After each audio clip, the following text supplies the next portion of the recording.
Mary, I want to first start with you about this project. Where did this idea come from, number one, and just kind of explain, you know, where it came from and what you hope to get done. Mhm. Sure. Well, after the church that we are currently residing in and holding mass in, and the old church still was standing on the corner. It was never torn down. Originally, at one point, there was intentions of perhaps trying to use that building for something else besides holding mass, because we simply outgrew that particular church structure.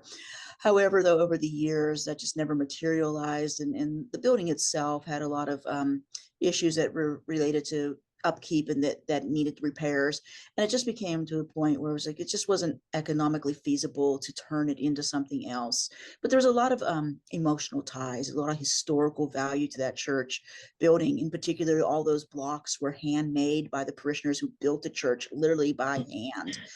Parishioners of the time built that church with their own hands in their free time, brick by brick, block by block, window by window. Everything was made by hand among the parishioners. So there was a lot of historical and emotional ties to the structure. But it became very apparent that the structure needed to come down. However, we did some engineering studies at the time to see how structurally sound it was. And to our surprise, it was actually the tower that was holding the building up, not the building holding the tower up. So the tower was quite from an engineer perspective, quite sound. And so from that point, we thought, well, maybe we can preserve the tower. The idea came up that we could preserve the tower somehow and maybe create some kind of a memorial garden area. And from there, a committee was born, and plans for a memorial garden, tying the old tradition with the new. And if anybody knows anything about Tontitown, it's about tradition, as it's often the quote is said with the Great Festival and everything else. So we like to preserve tradition and preserve history, but also be progressive and move forward as well. Father Sammy, I know there is obviously the church has a big history and a very rich history, and you're relatively new to coming to St. Joseph. But what does this project mean to the church itself, and especially being able to put things around and center things around the old church, the bell tower? I would say that it is passing on a legacy to the next generation. The history has that Father Bandini came here to this area in the year 1898 and started a community here with 35 families. Father was a shepherd, showing them to earn the bread and also, to worship as a community, the believers. So it all started from there. And then, the history, begins there until today. Um, we are celebrating 125 years of our existence here in this area, the church, the community. Like Mary said, it's a tradition, it's about history, and it's about memories and all those things. So when we are talking about this project, we are talking about, bringing that legacy to the future generations. It's not only about just keeping that sacred space, memorable and showing pointing out to people, but it's going to be also there are spiritual elements that are going to come there. In that, the garden, memorial garden, is going to be very enriching and very memorable, and it's going to help a community, this community, as well as the entire region here. And that's a good point to bring up, Father, and Mary, you can talk about this as well. That around that whole entire area, there's going to be different things that will dive into spiritual. Talk about that for a second. Well, from a landscape perspective, we're going to tie the old to the new through sidewalking, so that you literally, it's that tie and connection are created there. So along the pathway tying the old to the new, there will be the Stations of the Cross, which is very much a spiritual connection for Catholics in particular, a way of meditating upon the Stations of the Cross. We will also incorporate a rosary garden, another form of prayer, meditation, and bringing us deeper to our faith as well within the area. We're having a custom-made crucifix in the plans that is not only representative of so much of what really our history is built on, but will also be a piece of art as well that will help tie our faith to the community as well. So there's a lot of different spiritual elements that will be combined within not just the beautification of the area and the surroundings and making a garden that looks nice, but also those spiritual elements. Plus, we'll also have some historical elements. The plan is to include a grotto with St. Joseph, the patron saint for which our parish is named.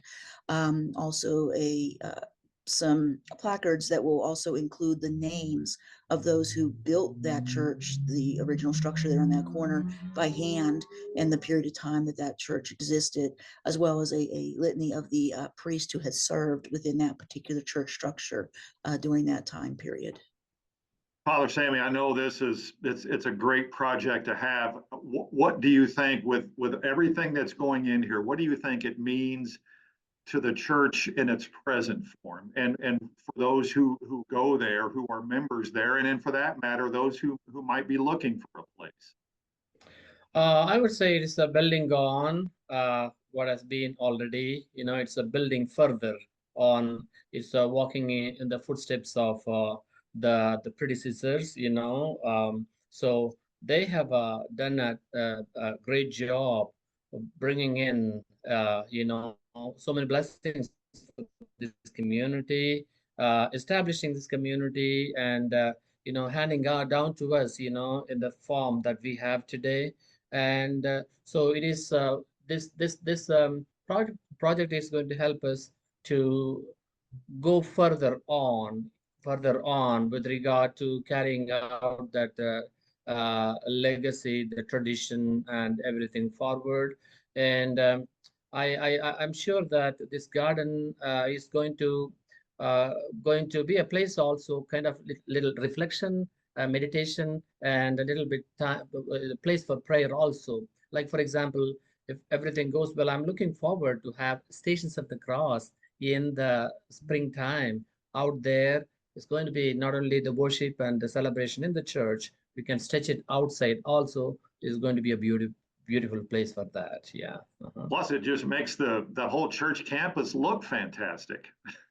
Exactly. It's going to have a new look, and it's going to be amazing. We are looking forward for that. Yeah. All right, so Mary, where do we stand with this now as far as fundraising? I know this doesn't come, cheaply, but what's the process in actually seeing this through? Sure. And that's a great question. We are at a point where we can do the minimum. I'm confident that we have the funds to be able to do the minimum, but if we really want to see this project to the fullest and be able to incorporate all of the elements to their greatest level, it's going to take a little more. So we're putting out the word to our parishioners or to anybody who's interested in preserving history to go ahead and help us kick off a jump start to a little bit more to our fundraising efforts. And that goes until we get a total, and then we can actually start on, or the project can actually get started. We would like to see what we have starting by March. We'd like to try to see what we can get in as far as funds go by March, end of March at the latest, so that we can hopefully start to look for contractors. We have the plans. We have some beautiful landscape architectural plans. We have those in hand, and we're ready to roll on this project. It's really going to be dependent upon how much continued fundraising that we can do between now and preferably by end of March, so that we can start rolling on this come spring and this summer. And just to wrap up, and you both can talk about this, and we'll start with you, Father Sammy, first. What kind of reaction are you getting from parishioners? I know when the project was first announced late last month, what sort of response have you heard back from folks? Really, everybody is really excited about this project. They have been waiting for a long time, ever since the idea was brought forth. People have been, eagerly waiting for. So the good sign, one of the good sign is a lot of people have already contributed, some. So that's a good sign. And in that way, people are really excited. They're looking forward for this project to be completed, and everyone is excited. And I wish and pray that it's going to be taking a little more than what we are, where we are now. So we are looking forward for more support, financial support, and prayers as well for this project to be completed soon. And I know, Mary, you've been hearing back from a lot of people. Mhm. Yes, everybody's excited about the project and seeing movement moving forward with this. If anybody has driven past that area over the past couple of years, there's been little things that have been happening as far as restoring the tower and preserving it. Those elements have been done, but unless you really kind of pay attention, you don't necessarily see that. There's been a lot of underground work, so to speak, behind the scenes work that has been done preserving that tower. COVID, of course, got in our way and derailed the project for a little bit, and then supply issues got in the way. And along that, being that everything has been delayed for a little bit, we are not at where we were wanting to be with funds. We were back then, but with the expense of everything going up in cost over the past couple of years, we have to do a little additional fundraising now in order to fully bring the beauty to this project that it really deserves, and that the history of that parish deserves, and the legacy to be left for the future as well. All right, Mary, Father Sammy, thank you so much. And this is such a great project. Thank you, Daren. Appreciate you helping us with this.